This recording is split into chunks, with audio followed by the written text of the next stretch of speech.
Tonight's bedtime story is The Elves Who Saved Christmas by Alicia Ainsley.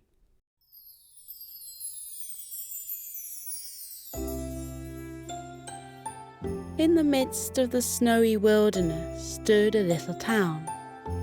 Most people may only celebrate Christmas time in December, but here, in this little town at the North Pole, Christmas is rejoiced all year round. For it is here that Santa Claus and his merry team of helpers live and work. While Santa rifles through the millions of letters from children across the world, and Mrs Claus keeps track of who is on the nice list and the naughty list, there are many other creatures who help prepare for Christmas Day.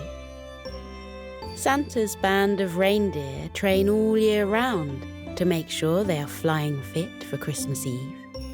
Plus, Jack Frost and his mystical snowmen take care of the weather to make sure it is crisp, snowy, and just right for wintertime. Meanwhile, in a huge workshop close to Santa's grotto, work the elves. They are perhaps the most hard-working Christmas creatures of all. Every day, Santa's elves make toys and package them up in delightfully colourful wrapping paper, ready for delivery on Christmas Eve. The elves have millions of toys to make, so they have to work to a strict schedule in order to be ready in time for Christmas Eve. Luckily, Santa's elves are very efficient and they never fail in their task. One December day, the elves were cheerfully crafting their toys in the workshop. Christmas was fast approaching, and they still had lots of toys to finish. Jolly the elf was the manager, and he was in charge of overseeing the toy workshop. He made sure that everything was running to schedule at all times. Jolly marched up and down the workshop, in between the long tables of workers and massive machines and conveyor belts, his shoes jingling all the way. He walked up to a podium at the front of the workshop and stepped up so that he could be seen above the rest of his team. He had an important announcement to make. He called out to everyone, "Hello, my fellow elves. May I have your attention?" As soon as they heard Jolly's squeaky voice, the machines quietened down, and general chatter between the elves stopped. Jolly continued with his speech. "We have only 10 more days to go until Christmas Eve, and we still have 10,000 toys to make. We are running slightly behind schedule, so I need a couple of elves to work late with me tonight to help us catch up on our workload. I need someone to assist with the making of our super bouncy balls, and someone with fast fingers to knit extra sweaters for the teddy bears. Who would like to help me?" All of the elves in the workshop shot their hands up into the air. Everyone wanted to help make sure that Christmas Eve went ahead without a hitch. Santa's elves were all very helpful and hard-working, so Jolly had plenty of elves to choose from.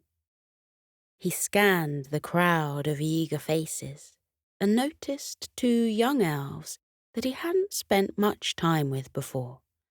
They were called Jingle and Jangle. Jolly decided that this would be a perfect opportunity to get to know these elves. He made his choice. "Jingle and Jangle, you can help me tonight," Jolly announced before thanking all the other elves for their offers of assistance. Jingle and Jangle high-fived each other excitedly. It was a great privilege to be trusted to help such a senior elf as Jolly the manager. The afternoon plodded along as normal. And when it was time for all the other elves to finish for the day, Jingle and Jangle stayed behind to work overtime with Jolly. Jolly handed out their jobs for the evening. Jingle was going to make the super bouncy balls, and Jangle was tasked with knitting the extra jumpers for the teddy bears. In the meantime, Jolly would count up the toys that had been made that day and make sure they were all labelled correctly. It was a very important job to make sure that the presents were addressed to the right children. Jolly worked his way through the wrapped presents, while Jangle clicked his knitting needles together as fast as he could, and Jingle moulded the bouncy balls. The trick to making a super bouncy ball was that you rolled the finished ball in a big pot of spongy slime. This gave them an extra bouncy exterior. Jingle was having such a good time making the bouncy balls. He painted them all different colours of the rainbow, and some of them he even dipped in glitter. The gooey slime felt sticky on his hands as he dunked the balls into the pot, and Jingle made quite a mess of his workstation. Meanwhile, Jangle and Jolly worked away peacefully and tidily. Not before long, Jingle had finished his task of making the super bouncy balls, and he proudly announced that he was done. Jolly the elf was very impressed with Jingle's efficiency and asked him to bring the bouncy balls over to him so that they could begin wrapping them up. Jingle carried the box of super bouncy balls over to Jolly, but as he walked, he noticed that the brightly coloured balls were so bouncy that they were jiggling about in the box. Jingle could hardly control them as he moved, but he held onto the box firmly. Unfortunately for Jingle, some of the messy slime he had been working with had splashed onto the floor, and just as he was close to Jolly, he slipped on the slime. Jingle's feet whooshed up into the air and he fell backwards, dropping the box of bouncy balls in the process. The balls scattered everywhere, and Jingle, Jangle, and Jolly watched helplessly as the balls boinged and bounced off the walls, up to the ceiling, through their legs, and in every direction possible. The balls crashed through the completed piles of presents, perfectly wrapped and organised for Christmas Eve, knocking them all over, and the balls darted around the toy-making machines. Eventually, the super bouncy balls started to lose their momentum, and they slowed down enough for Jingle, Jangle, and Jolly to grab and return them to the box. Just when they thought that they had retrieved all the bouncy balls, Jolly the elf noticed one last yellow glittery ball resting on a workbench. He tried to snatch up the remaining ball, but it slipped through his fingers and ricocheted off the workbench, up into the air, and crashed into the cogs of one of the toy-making machines. With a crack and a crunch, the cogs of the machine came loose and crumpled to the floor in a dusty heap. "Oh dear, oh dear," Jolly sighed. "The toy machine is broken. How will we stay on schedule for Christmas Eve now?" Jingle and Jangle rushed forward and picked up the broken pieces of the machine. "Don't worry, Jolly," Jangle assured him. "We can fix this. Us worker elves are very handy and resourceful. We'll have it fixed in no time." Jingle, Jangle, and Jolly all took a look at the broken cogs of the machine. Some of them had split in two, and others had cracks in them from the impact of their fall. The machine parts were in a sorry state. "How are we going to put these back together again?" Jolly wondered. Jingle lifted his finger into the air like a child at school and replied, "I have an idea. We could use superglue to stick them back together again." But Jolly shook his head and said that superglue wouldn't be strong enough for the toy-making machine. It was so big that they needed something much firmer. The three little elves thought hard. What could they use to fix the cogs back together again? Then Jangle had an idea. "Why don't we ask Jack Frost for help?" Jangle suggested. "Jack Frost might be able to stick the broken pieces back together again with his super icy powers." Jingle and Jolly agreed that it was worth a try. The three elves placed the broken machine pieces in a bag, got dressed in their winter coats and scarves, and journeyed outside into the snow. They trudged their way through the deep snow and the blustering blizzard in search of Jack Frost. Jack Frost could be absolutely anywhere. He didn't live in a house. He lived outdoors in the snow. So the three elves called out his name into the wilderness, hoping that he would hear their call and appear. Jingle, Jangle, and Jolly walked behind the reindeer stables and over the hill and found the field of snowmen. The snowmen were having their dinner. They were eating their favourite meal of ice cream and snow cones, and Jingle's belly grumbled when he saw them. They decided to ask the snowmen for help. Jolly walked up to a snowman who had their back turned to them. The snowman wore a bright orange scarf and a fancy green top hat on their head.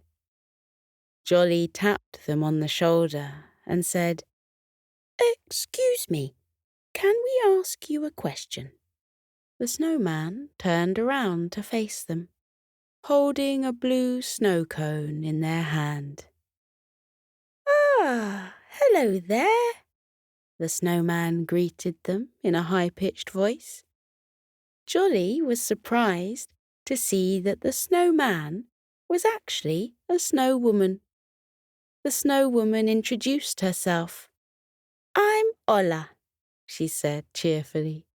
"How can I help you, little elves?" Jolly asked Ola the Snow-woman if she knew where they might find Jack Frost. Jingle explained what had happened in the toy workshop, and Jangle showed her the broken pieces of the machine that they needed to fix in time for the morning.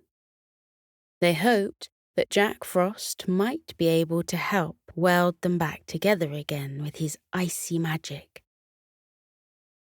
Ola the Snow-woman could see that they were in need of help, and she made a suggestion to the elves. She replied, "I'm afraid I don't know where Jack Frost is. He could be anywhere in the world right now. But I might be able to help you. Us snow people have icy powers too, so maybe I could help you freeze the pieces back together again." Jingle, Jangle and Jolly were delighted that Ola the Snow-woman wanted to help them. They all planned to walk back to the toy workshop and use Ola's magic to try to put the machine back together again. But not before they had all enjoyed a sweet snow cone with Ola and her friends. Jingle, Jangle, Jolly and Ola walked back past the reindeer stables towards the workshop. On the way, they spotted a bright light shining through the dark night air. They watched carefully as the white light approached them. "What is that light?" Jingle asked curiously. Jangle tutted and answered, "It's the reindeer, of course. Who else do you know with noses that glow in the dark?" As the bright light got closer, Raffy the reindeer came into view. He stopped at the fence to the reindeer enclosure and greeted the 4 passers-by. "Good evening, everyone," Raffy said. "What brings you all out this way, so late on a winter night?" Jingle, Jangle and Jolly retold the story of the unfortunate series of events that had led to the breaking of the toy machine, and Ola added that she was going to try to help fix the machine. Raffy was sorry to hear that the elves were having such trouble at such an important time of the year. He offered to come and help too, in whatever way he could. Jingle, Jangle and Jolly were very grateful to have the assistance of 2 enchanted creatures. Everyone at the North Pole was always so helpful. All 5 of them made their way to the toy workshop to come up with a plan of action. Once inside the cosy walls of the workshop, they inspected the broken machine. Raffy shone his bright, glowing nose inside the machine to inspect the damage. The cogs that made the whole mechanism work had really taken a battering thanks to the super bouncy ball. This was going to be a tougher job than they first thought. But the 5 friends were not disheartened. If they worked together as a team, then surely they could come up with a solution. Jolly checked his watch. Time was ticking away, and it was almost midnight. The rest of the worker elves would be in again for work at 7 o'clock, so they didn't have very much time to fix the machine. Jingle and Jangle matched up the broken pieces together like a jigsaw puzzle, and Ola the Snow-woman used her icy powers to freeze and thaw the cogs back together again. Jingle and Jangle held the broken pieces in place, and Ola closed her eyes, took a deep breath, and blew out cold air from her mouth. Icicles formed and wrapped themselves around the cogs, welding the broken pieces back together. Ola did a very good job at fixing the shattered cogs. Once they were finished, Jingle and Jangle tested the strength of the newly welded pieces by holding either end of them and pulling them apart as hard as they could. Thankfully, they were frozen solid, and there was no breaking them once Ola had worked her magic. With the machine parts finally frozen back together again, they could attempt to reapply them to the machine.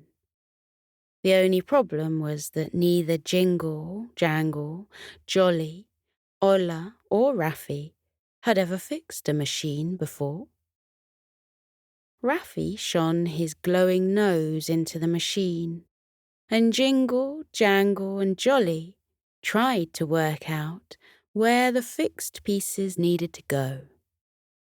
The inside of the machine was very intricate, and if one piece was out of place, then the whole machine wouldn't work.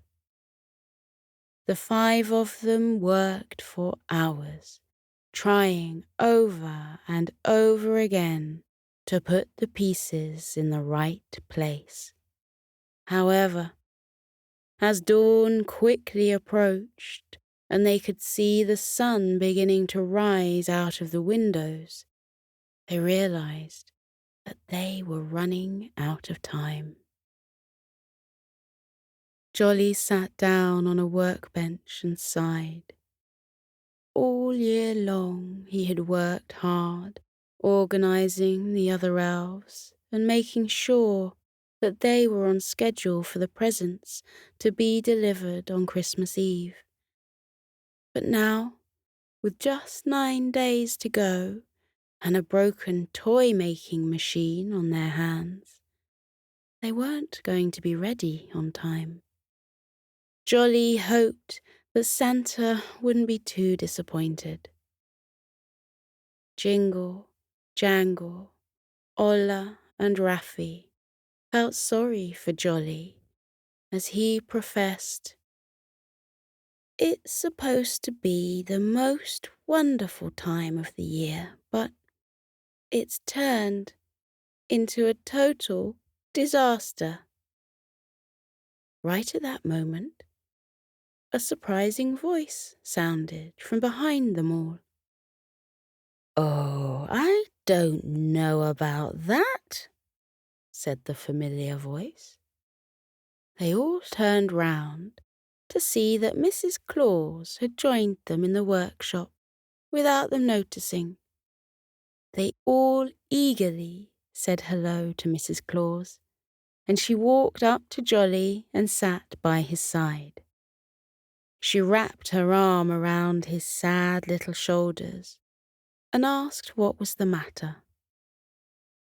Jolly explained what had happened and how they couldn't work out how to get the machine to work again. They had tried ever so hard for many hours, but they just couldn't get it right. Mrs Claus gazed at the machine and thought. Then she said, "I do believe I have worked on a machine similar to this one before. I'll take a look at it and see if I can spot anything that you might have missed." Mrs Claus pottered over to the toy-making machine, and Raffy shone his bright nose inside for her to see better. Mrs Claus got stuck in, rummaging around, swapping cogs over and rearranging gear sticks. The rest of the gang waited patiently, hoping that Mrs Claus could help. Eventually, Mrs Claus emerged from working on the machine, covered in soot and oil. She placed her hands on her hips and looked around the workshop with a puzzled look on her face. "We are missing a very important piece," she declared. "The machine won't work without it." Jingle and Jangle jumped to their feet and asked what was missing. She informed them that a metal rod was gone that connected all of the cogs together. Once they found that rod, the machine should work again perfectly. Straight away, Jingle, Jangle, Jolly, Ola, and Raffy began searching the workshop from top to bottom. It was 6 o'clock in the morning now, and there was only an hour to go until the machine needed to work again. They looked everywhere, but they couldn't find the missing metal rod. That is, until Jangle glanced at the pile of knitted sweaters he had been making earlier. Perched between two tiny blue sweaters was the metal rod. It must have flown out of the machine and landed quietly on the bed of knitting in the midst of all the excitement. Delightedly, Jangle grabbed the metal rod and handed it to Mrs. Claus. She beckoned all 5 of them over and said that she would need some help in reapplying the rod to the machine.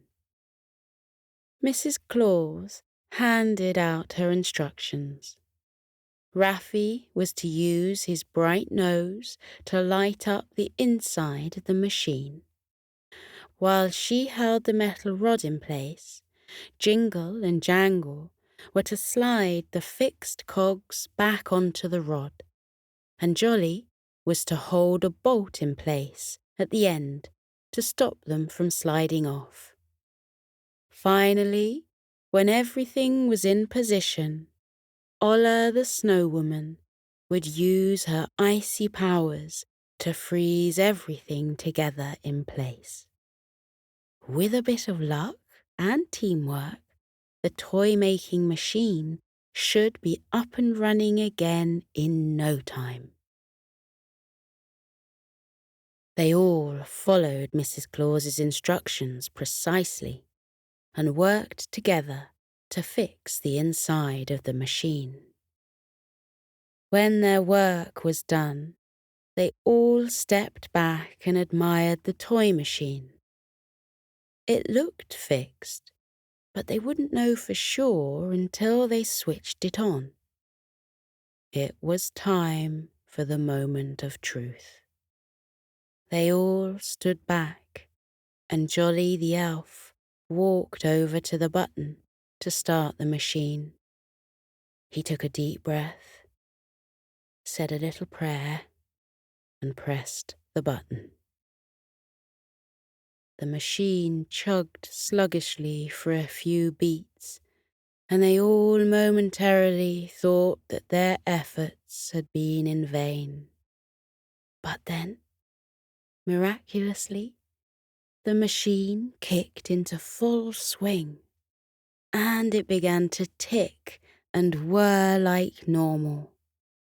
They all watched as a perfectly constructed jack-in-the-box rolled out along the conveyor belt. Mrs. Claus wound up the jack-in-the-box, and it worked perfectly. Jingle, Jangle, Jolly, Ola and Raffy all cheered and sighed with relief as the little doll on the end of the spring bobbed from side to side. "Thank you so much, Mrs. Claus," Jolly cried, giving her a big hug. Mrs. Claus hugged him back and smiled. "It wasn't just me," Mrs. Claus reminded him. "You all worked together to make this happen. You should all be very proud of yourselves and grateful to each other." The 5 friends hugged and high-fived one another and celebrated their success. At that moment, the front door to the toy workshop opened, and a stream of elf workers started to enter the building, ready for another day of toy making. Jingle, Jangle, and Jolly prepared to spring into action when Mrs. Claus placed a hand on Jolly's shoulder, stopping him in his tracks. She whispered, "I think that you 3 deserve the day off, don't you think?" Jolly looked at Jingle and Jangle, who were yawning and stretching, and he rubbed his own drowsy eyes. He looked at Mrs. Claus and agreed. She was right. They definitely all deserved some time to rest after such an eventful night. Jolly passed on his day's duties to his assistant manager, and he granted Jingle and Jangle permission to take the day off work. Ola the Snow-woman and Raffy the reindeer waved them all goodbye and returned to their own homes to relax and sleep, while the 3 elves walked back to their houses. Just as Jolly was about to go inside his house, he called out to Jingle and Jangle a heartfelt thank you. "Thank you for all your help tonight," he said. "You did a great job and helped save Christmas for lots of boys and girls." Jingle and Jangle smiled and waved. There was nothing more important to them, and they would do it all over again if they had to. The 3 elves went their separate ways and tucked themselves up in their comfy, cozy beds for a well-deserved rest. Christmas preparations were back on track, and that day, while they all enjoyed a long, long sleep, they dreamt about their highly anticipated holiday that would begin on Christmas Day. They couldn't wait to finally put their feet up for a couple of months until preparations would begin again for next year. We're drifting towards dreams now, the happiest, loveliest dreams you've ever dreamt. We're calm and cozy. Your breathing is relaxed and you can feel that lovely weight of the blanket keeping you safe and warm. Aren't you comfy? You are so warm and cozy, so sleepy. As you drift into dreams, count all the things you're grateful for. Let yourself fill up with all of the little moments that made you smile today. See the faces of the people that made you laugh. Think of the things that challenged you. Think of the things you learned and the practice that meant you'll be a little bit better tomorrow than you were today. Think about how warm and cozy and sleepy you are here in your bed. What a day you had. Wonderful things lie ahead for you too. You will have wonderful adventures tomorrow and the next day and the one after that. The whole world is waiting for you. But there's no rush. There's nothing more to do today. All that's left for today is rest, deep, cozy sleep. The most beautiful of dreams are waiting for you now. That's why you're drifting off, gently, into dreamland. So keep breathing slowly. Let yourself get toasty warm. Let your eyelids stay heavy. And know that you are safe. Remember that you are smart. You are brave. You are kind. And you are loved. Think it to yourself. I am smart. I am brave. I am kind. I am loved. You are a dream When tomorrow comes, you'll face it with a smile, because you are smart, brave, kind and loved, because you are you, uniquely, wonderfully you. What kind of dream are you drifting towards tonight? You can dream however you want, because your imagination is as wide as the universe. What will you find in tonight's dream? Maybe you'll see your favourite characters. Is that Hector and Sunny over there? Maybe you'll visit the moon, where there's mice eating cheese in the craters. Maybe you'll walk through Sleepy Forest, where Coco the koala is strumming his pink ukulele on the banks of Sleepy River. Let your imagination take you away. Your dreams are all yours, and you deserve the sweetest dreams of all, because you are brave, you are kind, and you are loved. You are brave, you are kind, and you are loved, and you are wonderfully, uniquely you. You are a dream, and it's time to sleep, tucked up in your bed. Breathe slowly and melt into your bed. Isn't it warm and soft and cozy? It's time to rest. Take deep breaths in and out and let yourself relax as you say goodbye to the day. Let your body get even heavier. Let your whole body go floppy. Drift deeper into sleep with every breath, and say goodnight.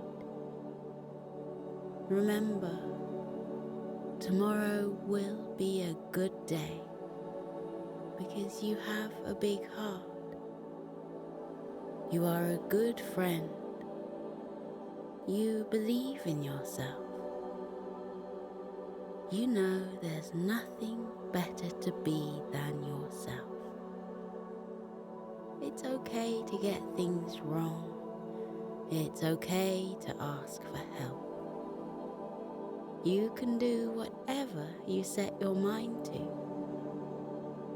Be proud to be different. Be proud of your achievements. Be proud of yourself. You are a good learner. You are a good listener.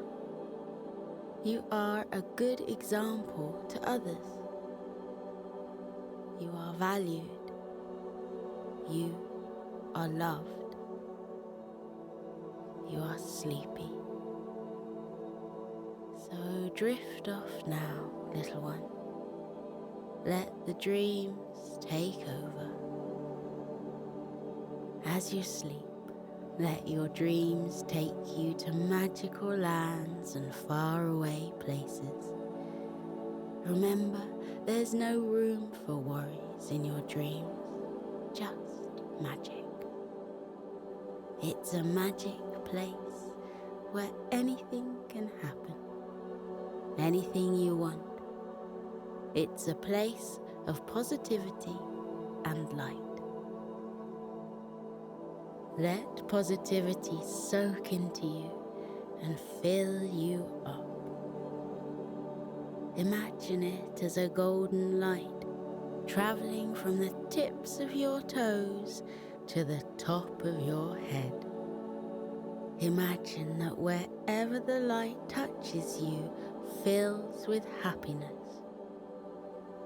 Imagine that the light makes you feel calm. You're wrapped in a warm, cozy glow. within your soft, toasty blanket. Isn't that nice? You are safe, tucked up tight, so sleep soundly all through the night. Sweet dreams, little one.